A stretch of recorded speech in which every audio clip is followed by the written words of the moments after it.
Hi, everybody. Thanks for joining our CPG and retail panel. I'm just going to introduce myself, and then we have 5 panelists from the industry, and I would love to speak to them about their career, what is it like to work in the industry, how did they get their break, and what sort of programs are available for the military and veterans community if they are interested in joining their company. So first, thanks to this panel group for taking the time. We have the remaining 1 hour to discuss. I'm going to introduce myself and then the rest of the 5 panelists. So I'm Raj. I am a director of retail partnerships in the Google Hardware Group, and been in the company for 13 plus years. So really excited, and I'm gonna ask Bryant to introduce himself and talk about his career. Bryant, over to you. Thank you, Raj, and thanks for everyone for being here today. It's an interesting experience when you find yourself in the CPG industry, especially coming from a military background. My pathway actually took me out of the service in 2014. I moved to Palo Alto, California, was part of an early stage technology consultancy, and then helped get involved and co-found a few things in more of the technology and hardware sector. And then an opportunity came up to come to Walmart and join the world's largest retailer, and going from a startup community to a large company after being in the DoD wasn't much of a shock, but it still was somewhat of a seismic impact on how you think about the world. So I would say the best thing that anybody can do on their backgrounds and coming into a company like these is just have an open mind and be open to new experiences and look for the opportunities that are out there. Thanks, Bryant. Maybe I'll go next to Nate, who's next on my list of. Yeah, thanks, Raj. So name's Nate Navarro. I work for SC Johnson. I lead our Texas team. I'm in account sales management right now. I actually had a non-typical path to this role. I started off in brand management through our MBA program. Was recruited through SCJ through our veterans program, which they go through different D&I conferences across the country between your first and second year as an MBA. And that's how I got picked up. Did some research with mentors about CPG, about the pros and cons in terms of how that fit my skill sets. And to be honest, it's been 5 years at SCJ, and every 14 months I've been rotating roughly. I was at Global as an associate brand manager, then a global brand manager, did commercialization out of our Chicago office, and now cutting my teeth here in the account role, working with the Walmarts and Targets, HEBs of the world. So I'm excited to talk to you about my career, but that's kind of a snippet of how I got here. So, thanks, Nate. One thing I would say, given we are a small group, if people have questions, please raise your hand. There is a raise hand feature below the tile. Just put it there, and I'll try to pull in questions as they come in. So it would be good to have this interactive, given the small nature of this group. So next on the list, Katie, do you want to go ahead and see if we can hear you? Sure. Hi, everyone. I'm Katie Fleury. A little bit of my path into retail. I was a U.S. Army military intelligence officer. And after active duty service, ended up going to business school. And from business school, pursuing consulting, just had never worked in the private sector before. And so wanted to get experience at a bunch of different companies, a bunch of different industries. Ended up spending about 3.5 years at McKinsey. And then the opportunity came to go to Target. I'd been interested in retail for a while. And so I ended up joining the enterprise strategy development team at Target, which is my current role. And that's the internal consulting wing for Target. And so we partner with business leaders throughout the organization to kind of help them with various projects and, you know, a lot of kind of small team leadership, problem solving that I really enjoyed from the military and from McKinsey. Thanks, Katie. John, you're next. All right. Hello, everyone. My name is John Myers. I work at Procter Gamble, Cincinnati, Ohio. I've been at P&G for 23 years in total. I currently lead our North America analytics and insights teams, working closely with every major retailer in North America, including Walmart and Target. Super exciting. I've actually lived in Fayetteville as well, worked directly with the Walmart team years ago, which was a great highlight of my career. I came in to P&G after 6 years in the service. I was an infantry officer, graduated from West Point. And what I often tell people is, my degree was in geography at West Point. I went into the Army where I was an infantry officer, and I tell people, jumping out of airplanes and rappelling out of helicopters wasn't exciting enough, so I joined P&G. 3 weeks after I got to P&G, I was in Tokyo, Japan, talking to women about their facial skincare routine. So I went from a person who spent weeks on end in the field not taking a shower to finding myself in a foreign country 3 weeks after joining a big company. And it's exciting. Shopper behaviors, consumer needs are constantly changing. And then the work that the CPG companies do with our retail partners are to stay out in front of what is happening, in a way to delight our consumers and our shoppers. Like Nate, I've had 5 big jobs inside P&G, drastically different from one another. That if you're outside the company, you would probably think that I worked at 5 different companies. So that's what's exciting, that we're able to come to work every day, continue to impact the company's business results, and then grow professionally. I also lead the Veterans and Reservists Affinity Network at P&G. So there's about 1,500 veterans across 25 different sites at the company. So it's super exciting to grow that talent pool and really help them get off to a great start. So thanks for having me. Thanks, John. And then Veronica, last but not the least. Thank you. Thanks, Raj. Great to meet everyone. So glad to be part of this panel. My name is Veronica Finch, and I'm Director of Recruiting Programs at Nike. In my past life, I was a Human Resources officer in the U.S. Army, also a West Point graduate, and started my career in corporate America in tech. So I was in tech for about 5 or 6 years and then pivoted to Nike, which has been such an incredible experience, pivoting to the sports, apparel, and retail space. In my role at Nike, I manage a team that's really focused on early in career or early in new career transitions. And so one of my team members looks after how we take our retail, we call them athletes, our employees, take the retail employees and build pathways to them for corporate. So a ton of opportunity when you think about Nike has thousands of individuals supporting our mission and our work, but really the heartbeat of our organization is what we call our first line employees, who are interacting, engaging with our consumers every day via our retail stores. Also, my part-time job, I am co-lead of the Nike Military Veteran and Friends Network.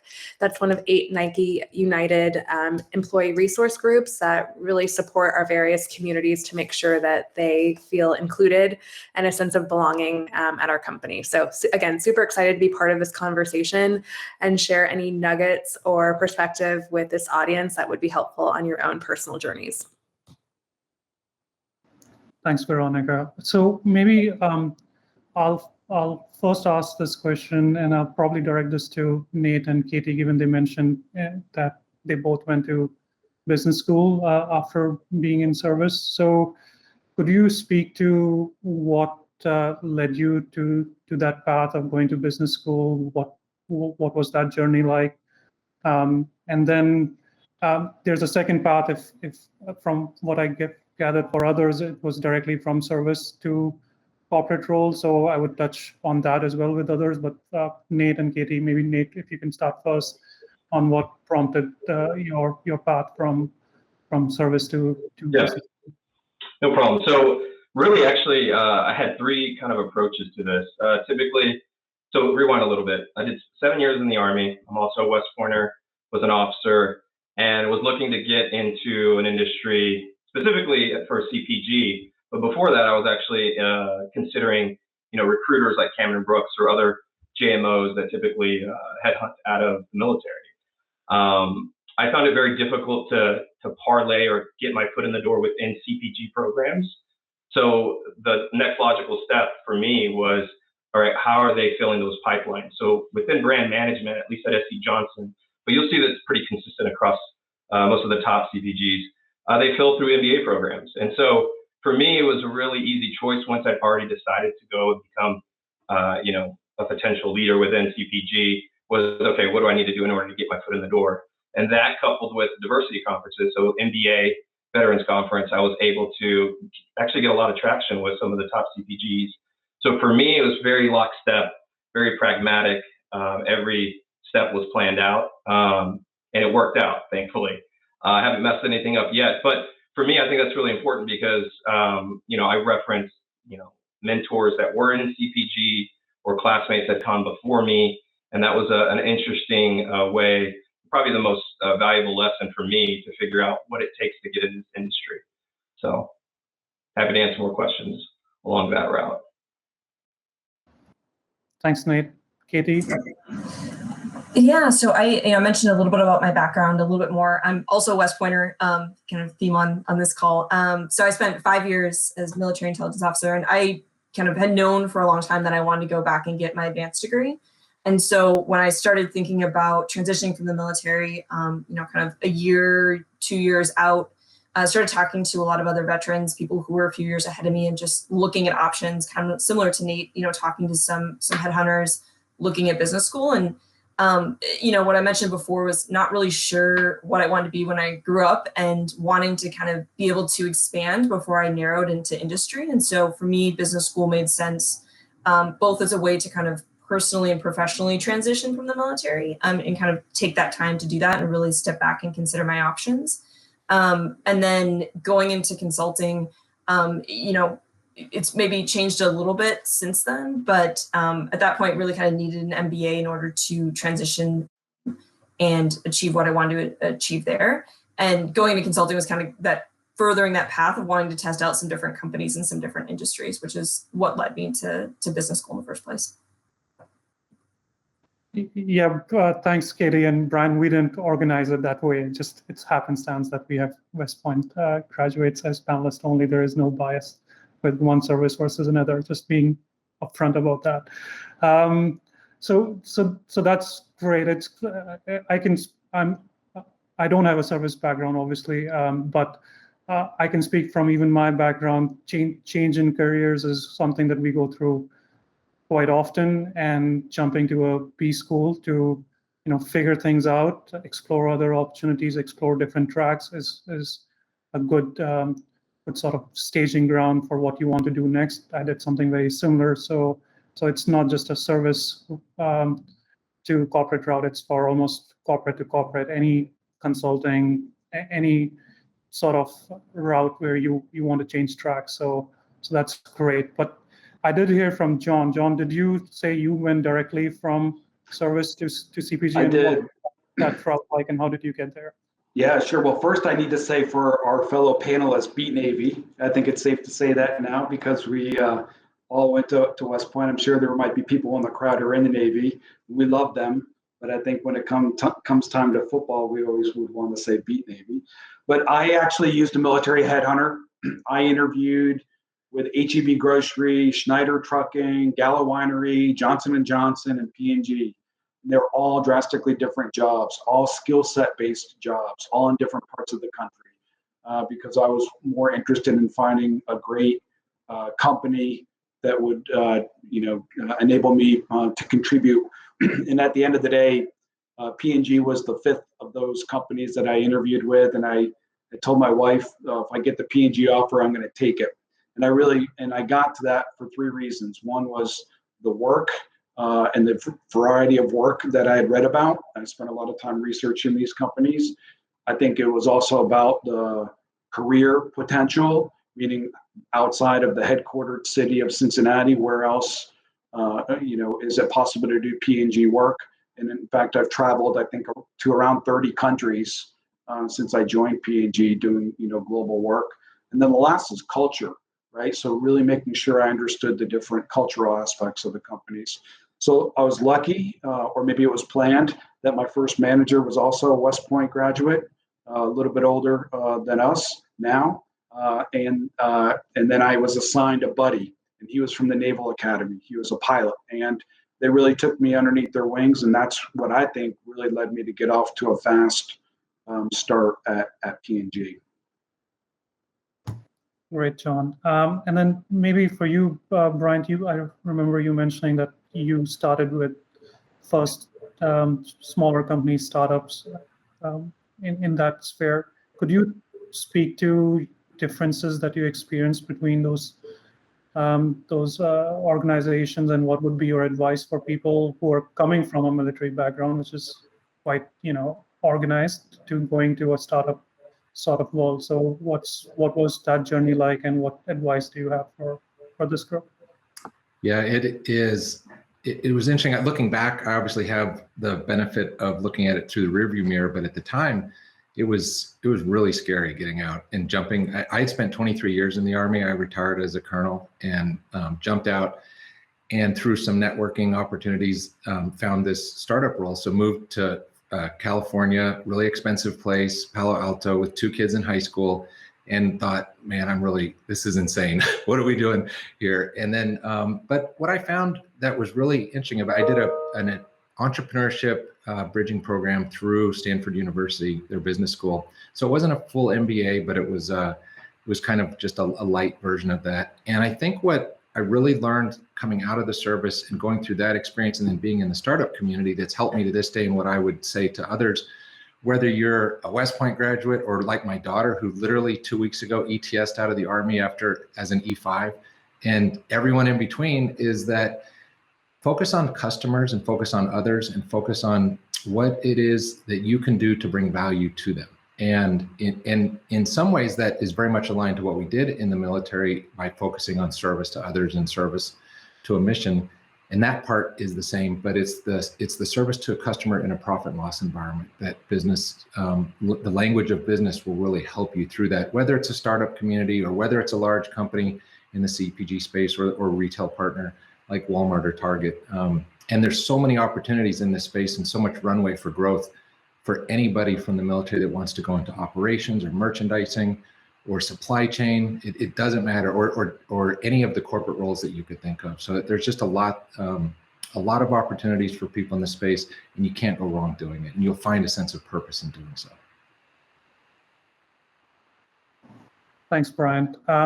Veronica, maybe I'll ask this question to you. In terms of where you are at Nike, and you also mentioned you have some tech background. Did you, and I think Nate touched on it, he was very clear what he wanted and sort of drove towards it and is continuing to drive towards those goals. What was your journey like? Did you know what you wanted when you started looking around, and what's your advice there in terms of having very specific goals versus casting a wider net? Yeah, no, great question. And thank you for asking. I'm kind of laughing to myself because I had a plan. I had a high level idea. And then after I left the military, the plan quickly changed and adjusted. And, it was the first time in my life where I got to really take time to figure out what is it that I want to do?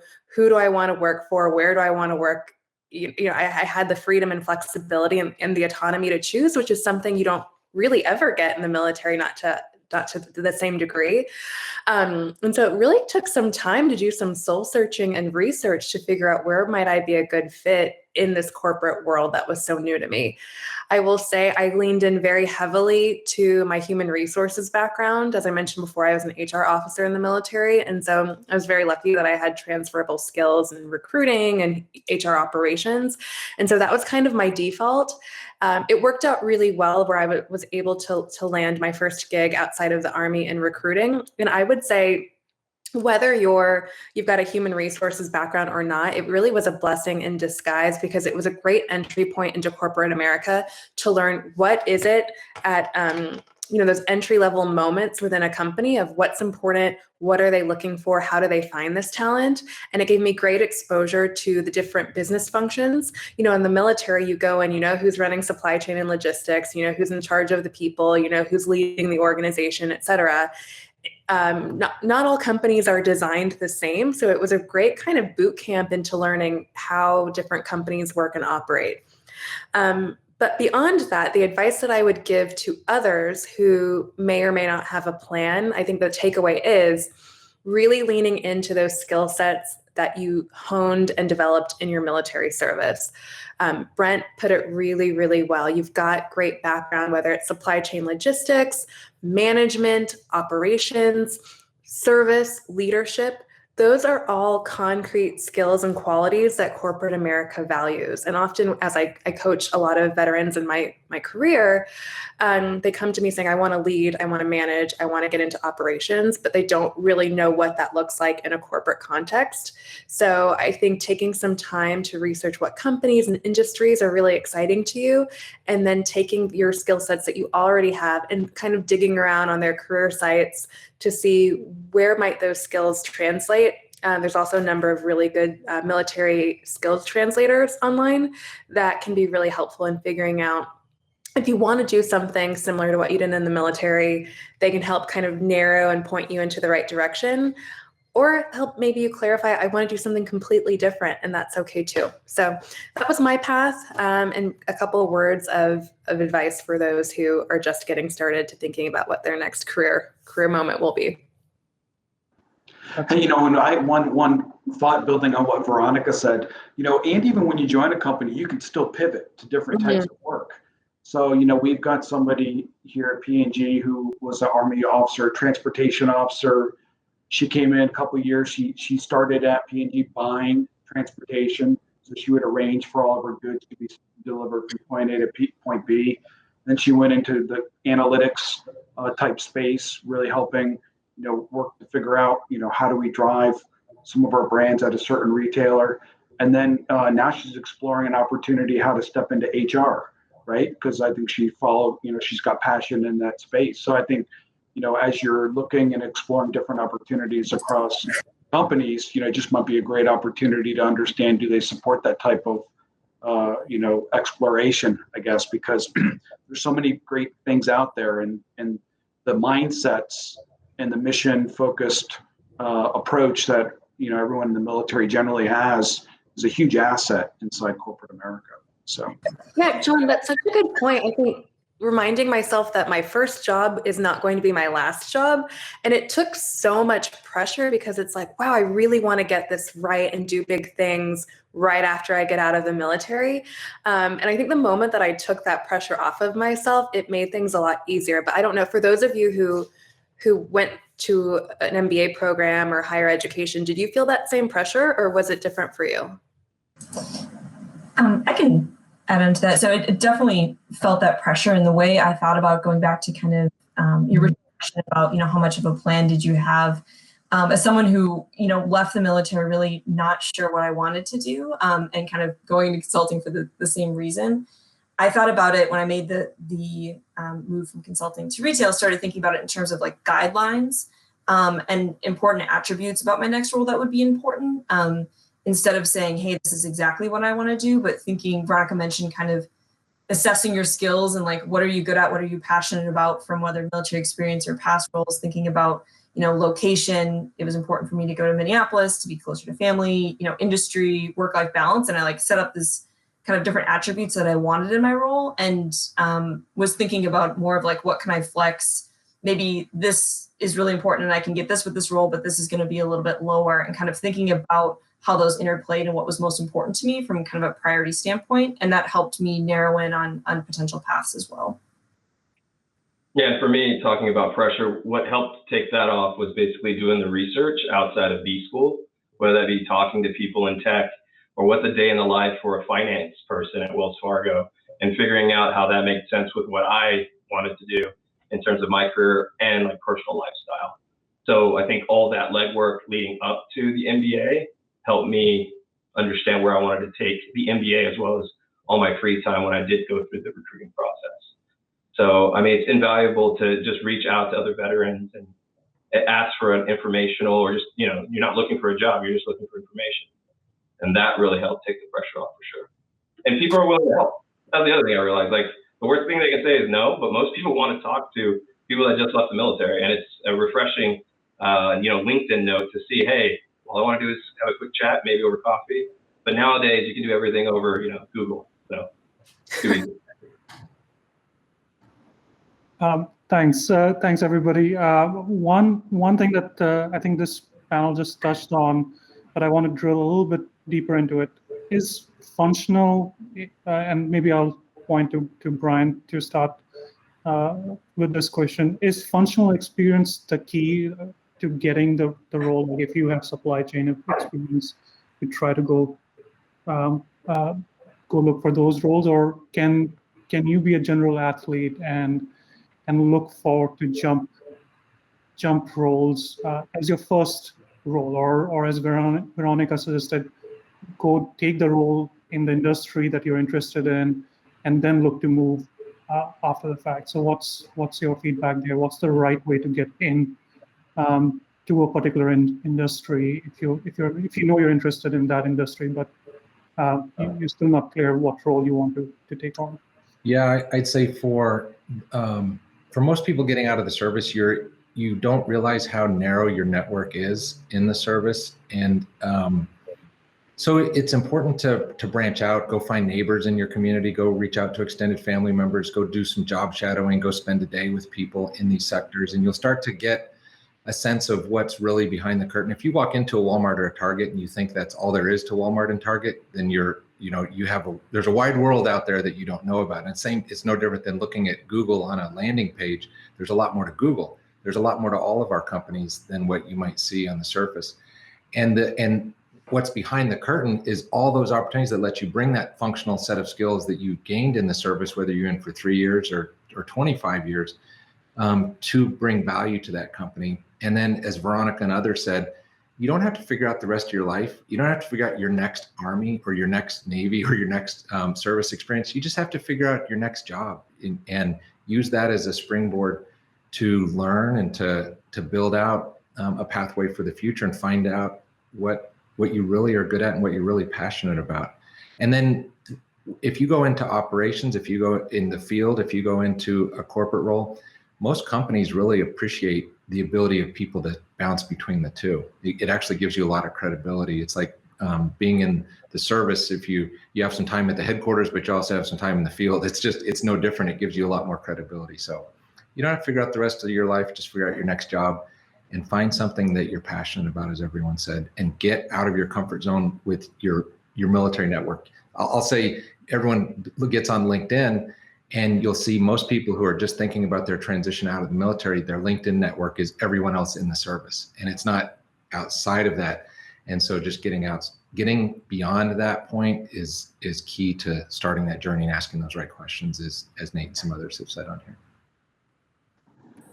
Thanks, Brian. And I'll add my experience here as well. At least in Google, we really try to hire general athletes. In fact, my boss once told me, if you're just hiring for somebody to be great at the job that you're hiring them for, but you can't imagine them doing something else, then you're hiring the wrong person, because you want people who could grow, who could diversify, bring different perspective. I think all the companies that we work for tend to value those skill sets. So while functionally having a similar background helps, but if you define yourself very narrowly in these conversations, in fact, it can even harm your chances to get the job you want. Yeah, and Raj, I will say it's important not to too narrowly cast yourself or too broadly cast yourself. You have to make a choice and a decision. So you can't just show up to a company and say, I think I'm good at everything. Do you have a role for me? You got to actually pick a role, and it's on you to do that, but you can bring your broad experiences, your generalist experiences to that role in a really valuable way. Yeah. So, one thing that I was going to offer as well is, just the importance of skills, right? Because I think, even at P&G now, we're starting to really ask ourselves functional designators inside our company. and are we too hung up on it versus getting more focused on skills? So I think as we explore talent, I just reinforce what Brent just said, which is, do great things, help really clearly articulate what it is you're doing, to the corporate type world. And networking is so critical, right? A lot of people underestimate the power of networking.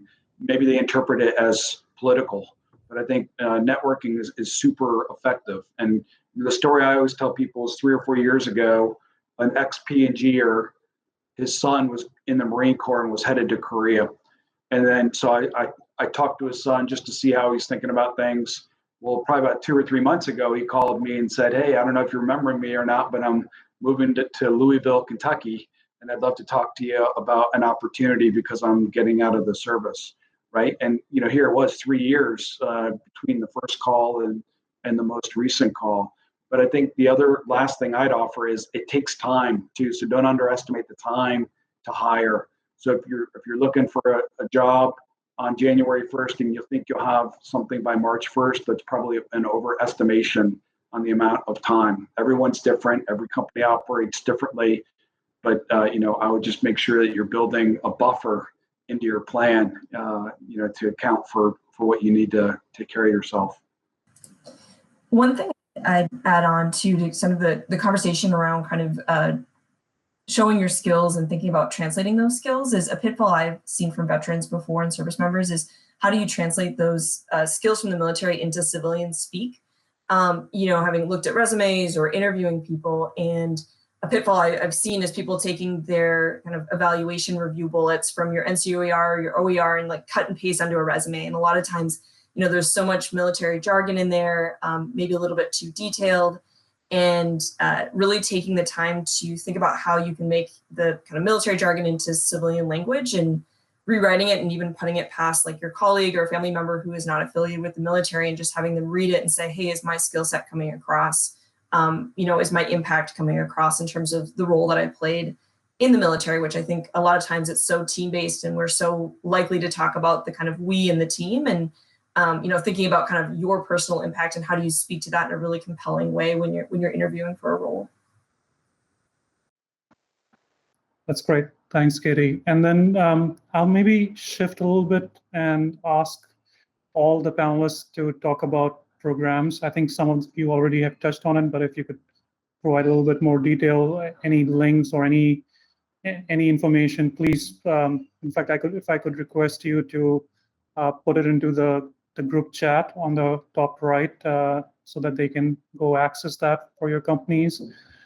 So if maybe first start with Katie, if you could talk about any programs that there are that's directed towards the military community. Sure. So I didn't mention in my intro, but I'm one of the tri-chairs for our Military Business Council at Target. And so that's our employee resource group dedicated to veterans, service members, and military-connected family. And we do two things kind of on the employee front. A lot of community building with the Military Business Council in terms of bringing in speakers, running career events, networking across the company. From a guest perspective, we do the support the military community through the discount program around Veterans Day. And we're also moving towards doing more year-long engagement with the veteran community through our rewards program through Circle. And I will drop the link into the chat to kind of learn more about both of those things right after this. Great, thanks, Katie. Nate? Yeah, so 2 parts. First, SC Johnson, is they attend D&I conferences, and one of them being the MBA Military Veterans Conference, as well as one other one that's open to all military, especially junior enlisted. And I'll make sure to share that with the Google point of contacts. I don't have the link in front of me. However, I would say if you want to see a face-to-face interaction with an SC Johnson employee, that's the best way to do it. The next best way to do it is through our Veterans Military Council, which I'm on the board with 5 other people. And basically, you can connect with us via LinkedIn, which is the easiest way to do it, or through our homepages and at scjohnson.com. So if there's specific questions that you have, or you just want to have a quick chat about functional areas, we can connect you to the right individuals within SC Johnson. And over the next 3 to 5 years, SC Johnson's planning to hire more cross-functionally across the entire organization with veteran talent. Currently, we're really focused within the brand management perspective, but it doesn't necessarily mean that it's exclusive to just that cross-functional role. So that's the best way to get in contact about SC Johnson, and I'll make sure to share that information. Thanks, Nate. Bryant? Yeah, so I lead the Military and Veterans Affairs for Walmart, as well as the STEM programs for Walmart. And over the last year, we've been putting together a program we just launched about 2.5 weeks ago called the Walmart Find a Future platform. And our goal with that is to help transitioning service members, already transitioned veterans, guardsmen and women, and reservists, along with their spouses, to do 3 things. One is to help audit their current skills, education, experience. The second is to help them explore aspirational opportunities with Walmart or in just the general space that might be out there and that they're interested in. And third is to help them connect the dots on how to translate the current state to the future state and build that pathway.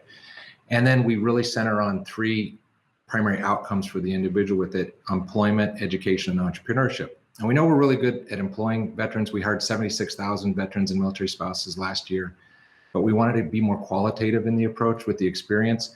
And we focus in on things like how to get veterans into small business ownership and one day be product suppliers or service providers for our company and or others in the future.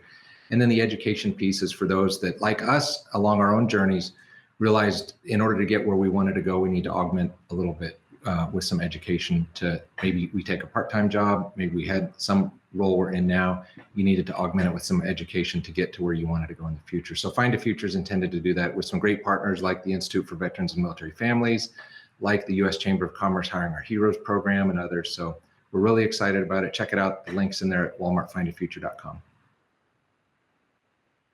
Thanks, Brian. Veronica?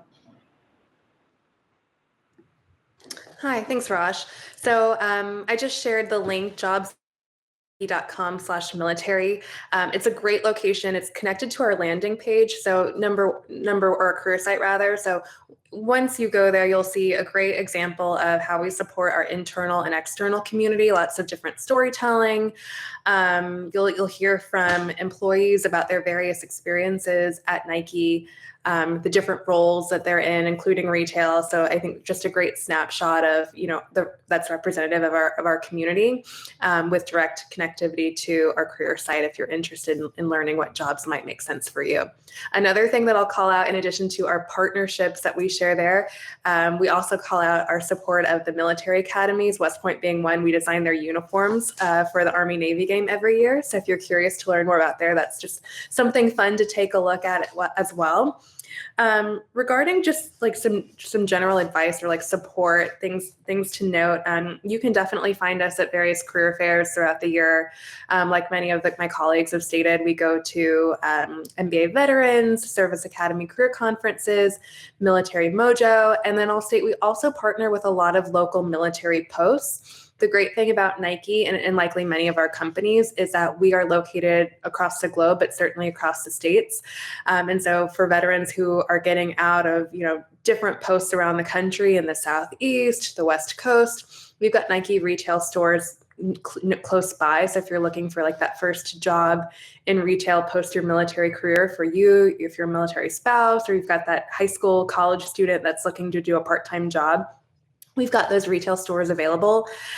We also look at it as our feeder population to corporate roles. So we've got a great number of programming that takes our retail employees and builds pathways to them for corporate through different stretch assignments, rotational programs, and management training programs as well. So if you're just looking for literally that foot in the door and not sure where to start, retail proper is a great place to start, knowing that a lot of times the corporate side of the house will pull and extract from that retail talent for corporate roles as well. And then also just wanted to mention that while there are those retail stores themselves, there's a whole ecosystem surrounding that of support and roles there that one should consider. So I know we've talked about supply chain logistics, thinking through your management skills, managing a collection of stores. So yes, you could be a store manager, but we've got regional district directors that oversee a whole, tens to 20 different stores in one region. So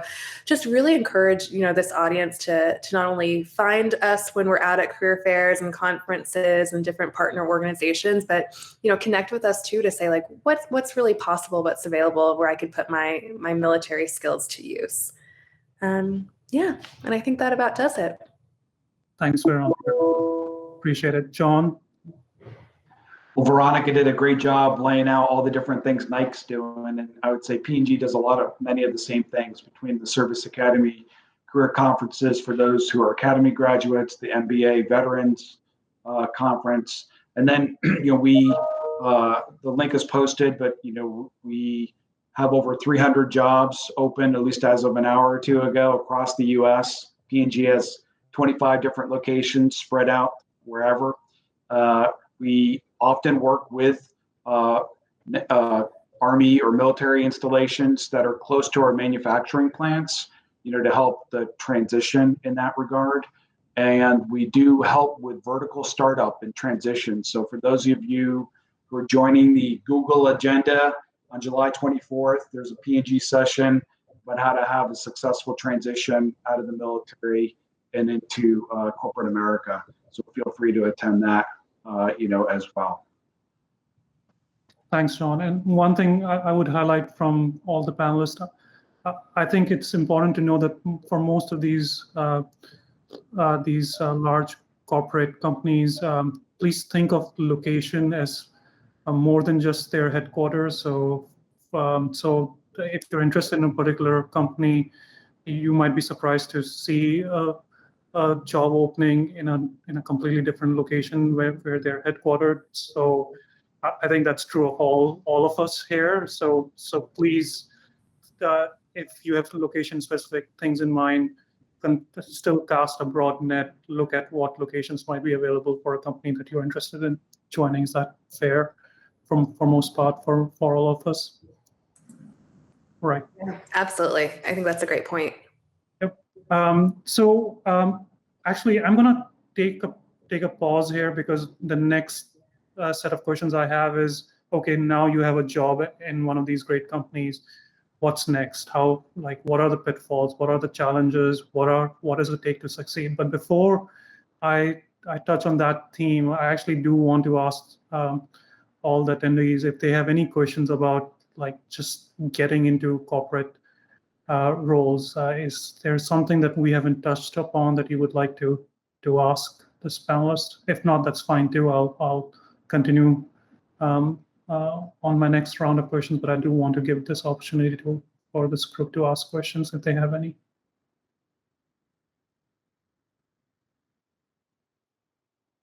You can unmute and ask. It's as simple as that. Nope. Okay, that's fine. We will shift gears. So, as I said, now we have a job, and that job is so.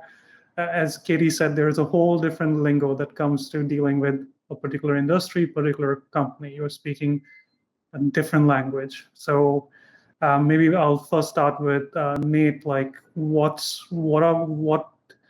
are the challenges that you faced personally, and generally, what's your advice for people who are new to corporate entities and how to chart your career? Yeah, so I think really two parts. So first, be really comfortable with ambiguity.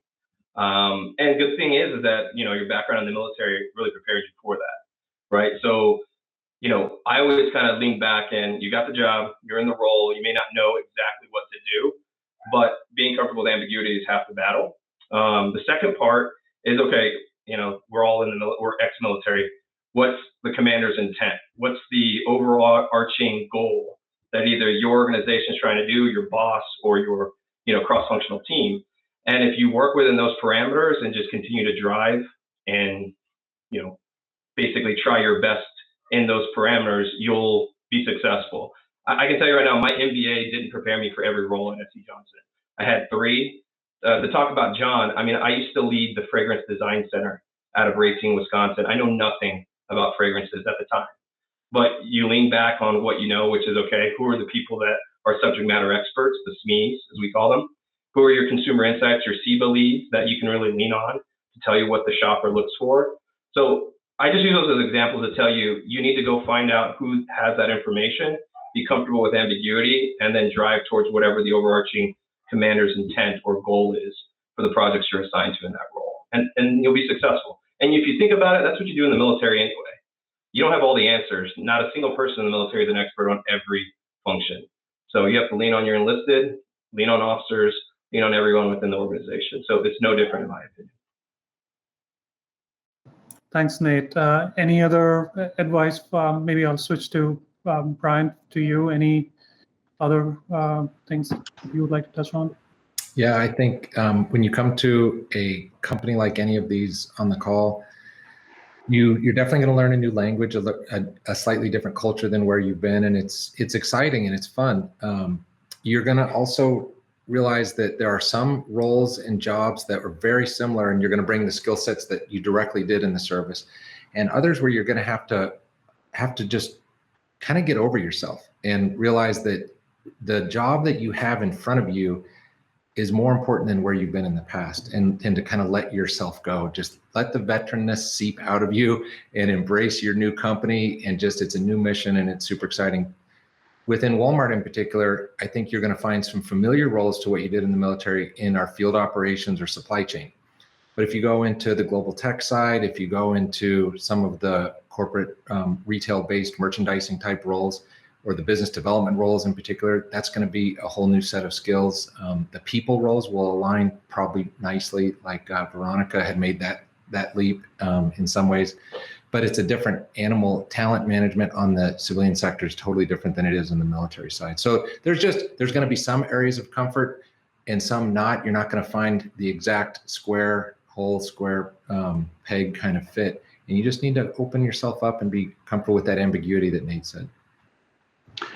I'll just build on what was said. The two things that granted, I've been out now for 23 years, so it's been a little bit, but I tell you, the two things that I really struggled with when I made the transition was the loss of camaraderie and physical fitness every day, right? So, because you're used to, working with a team so closely, and then, P&G was great and is great, but it just wasn't the same. So then I really did have to kind of just readjust my mindset a little bit around what does camaraderie look like at P&G, right? And then go from that. And then I had to pick up a new hobby, which was called triathlons, right? And then, because I started to get a little donut belly because I spent too much time eating and not enough time working out, and I made that transition too quick. So I guess my only advice, especially nowadays, the importance of physical and mental health as you transition, super important. And then cut yourself some slack as you transition, because not everything will work out perfectly, but just stay confident, on the journey that you've started. Every one of us, and I'm sure people like us at all the companies that you might engage with, we definitely, want to help. So reach out and find a mentor. There's definitely lots of veterans at lots of great companies, and they all want to see veterans succeed, right? So the best thing you can do is to say, hey, is there somebody else from your service in that company, or can you ask your manager of your new job, can you help connect me in? Is there a veterans affinity network, so on and so forth. And you'll find quickly, I think, that there's lots of people and resources inside the different companies that want to watch you grow and have big impact and have fun along the way. Yeah, and I'll just share, I know we've mentioned ambiguity, and there's ambiguity with your day-to-day, your work, but then there's also cultural ambiguity and uncertainty. And I will say, understanding the culture of an environment before you get into it or as you're learning, I think is absolutely key. I remember when I first started in tech, I was still showing up to meetings 5 or 10 minutes early and wondering, where is everyone? Am I in the right room? Culturally, they show up right on time and maybe start 1 to 2 minutes after. So no one was right or wrong. It was just a very different culture. And so I had to kind of take that time out to say, all right, what's everyone wearing? How are they speaking to each other? When's it the right time to be more formal? And when is it okay to show some personality and laugh with your teammates a little bit? The environment is just completely different and from company to company as well. So while your skill set will absolutely translate in a lot of ways, the way that you interacted with your military teammates and engaged with them may be a little bit different than what you'll find in corporate America. So I would also spend just as much time observing the inner workings of the culture. And I think John mentioned it as well. When you find that mentor, make sure it's like that safe place to say, hey, I noticed this in this meeting, or someone said this, I didn't really understand what they meant by that. Can you help me out? And people are more than willing to do it. But you just, if you kind of get yourself caught in like, I don't know what's going on, or I feel like I'm doing the wrong thing, people are more than willing to share and help you. That's very true, Veronica, and really appreciate both your, John, and Brian's insights. I'm going to do a quick time check. It's 5 minutes to the hour, so this would likely be the last question, but it's actually a question that vexes all of us who are in corporate America, especially in large companies, whether you are junior analysts to the most senior people, is career progression. How do you, I'm sorry, I'm in New York and you can hear the street coming into my study, but how do you make your brand? Like you need to have a brand. How do you make your brand be known, and how do you talk about what you are doing without boasting? I think, John, you used the word political. I have a lot of people come to me and tell me, oh, I feel we're playing a political game. It's an office game. So maybe I'll start with Katie first to you, and then a few others. How did you create a brand about yourself, and what advice do you have about career progression in large companies? Yeah, I think, and Veronica touched on it too, in terms of how do you kind of first kind of get to know and understand the culture of the company, and then kind of leverage that culture to think about career moves. In terms of targets, a very relationship-driven company, and get to know yous are a big part of the culture, where people will just put 30 minutes on your calendar. And to have coffee, and used to be in person to go walk around, and now is Zoom, but taking advantage of that to really get to know kind of people in the organization, and kind of having the, for me, kind of having the courage to reach out and be like, hey, can I grab 30 minutes and really understand what you do on a day-to-day basis, and helping to build those relationships. And then, leading into, especially because with my team, I do a lot of project work throughout the business, and leading into those projects, making sure it's not just transactional relationship, but really getting to know people, and kind of demonstrating my skills through the work that I'm doing with those folks, and then keeping those relationships up as I go. And, as opportunities come up, then being able to reach out to them and already have that relationship established. Thanks, Katie. Anybody else in the panel? Well, I would just echo that. What Katie just said is tremendous in terms of the importance of relationships. And when I started at P&G, I was going into a couple meetings and I was very issue and task focused. And then finally somebody pulled me aside and it said R before I or T. And I was like, what is that? And they said relationships before issues or tasks, right? So they really were giving me coaching at that point in time, that I needed to spend just as much time building relationships with people. And now P&G is a promote from within company. So we really value that. But I think to underscore that, the other thing that I would say is, take on the toughest challenges and seek out the toughest challenges. That's always one way to really help differentiate. You might not know what the work is. You might not know how to do it. Like Nate was saying with his perfume role that he had. But there's smart people who will help you along the way, for sure.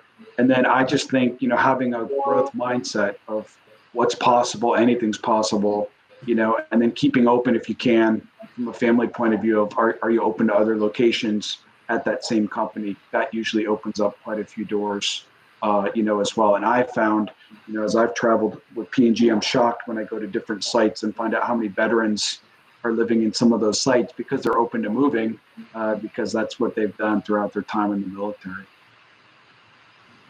Thanks. I'll just add really quick. We've all seen and been around people that are really good at interviewing for jobs, but not so good at doing jobs. And then we've also been around people who, once they're in those jobs, they are good at talking about doing things, but not so good at actually doing things. And One of the things that most military people bring with them is they fall on the right side of those two kind of binary individual characteristics. And I'd say the best way to help survive and advance in the corporate world is just deliver on what you're supposed to deliver. Just do your job and do it really well, and build coalitions and build consensus around your ideas, and you'll go far. And that applies whether you're a veteran or not a veteran. That's just kind of a universal rule. So just remain in service to the problem and in service to others in getting the job done, and you'll go a long way. The final thing that I'll add, I agree with everything that everyone said, is just making sure you're bringing your teammates and those that you've collaborated with along the way. So if you have that moment, and I always like to frame things in how I supported the mission. So like the military, every corporation, every organization has a mission, what they're trying to achieve. And so if the work that I'm doing directly aligns to the mission and how we're progressing, then it's not bragging. It's, hey, I'm advancing what we're all trying to do. And oh, by the way, these are the 3, 4, 5 people or the 2 or 3 teams that helped us get this across the finish line. And so people really do appreciate you not only sharing the work that you're driving, but how you're not doing it alone, and how we all got there together. Thanks, Veronica. Unfortunately, we'll have to end at that note. It's been a great 1 hour. I really cannot thank all 5 of you enough. You've taken, I'm sure, from a very busy week this time. One feedback to the audience: there are more such panels throughout the week. There's one on CE, there's one on sporting industry, there's one on gaming. So please go to the website and look for times. And again, thanks to this panel. Really appreciate all your time.